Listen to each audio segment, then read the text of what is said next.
ఎన్ఎంసీఆర్ మనం మాట్లాడుతూ ఉంటాడట, పల్లారాజేశ్వరరెడ్డి ఇష్టం వచ్చాడు మాట్లాడుతున్న వాడు బొచ్చు కుక్క అని చెప్పేసి ఇంకా చాలా తిట్లు తిట్టిండు. పర్వాలేదు, నేను చెప్పినాను బొచ్చు కుక్క అన్నావు, నేను కుక్కనే.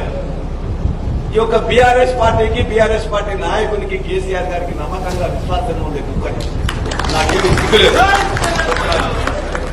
అదేవిధంగా నా జనగామ ప్రజలు, నా జనగామ రైతులు వాళ్ళ కోసం, నీళ్ల కోసం, ఆ నీళ్ల కోసం కాపలా కాసే కుక్కనే, కాపలా కుక్కనే కాదంటలేదు ఖచ్చితంగా.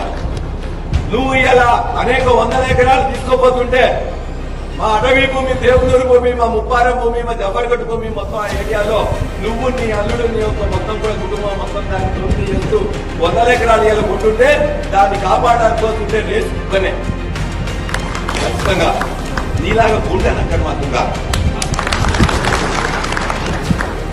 నేను నీలాగా గుంటనక్కని కాదు, ఖచ్చితంగా విశ్వాసం ఉన్నవాడిని, ప్రజల కోసం కాపలా కాసేవాడిని, ప్రజల యొక్క ఆస్తులు కాపాడేందుకు ఉండేవాడిని. నీలాగా ముసలి నక్కని కాదు, గుంట నక్కని అంతకంటే కాదు.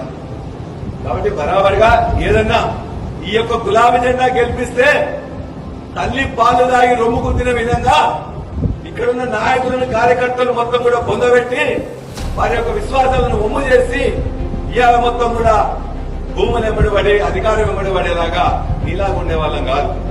వాటి నీ దగ్గర నుంచి వెళ్ళి మీ దగ్గర, ఈ దగ్గర నుంచి నేర్చుకోవాలని చెప్పేసి ఇక్కడ ఉన్న ఆయన ఒక ఆయన చెప్తున్నాడు.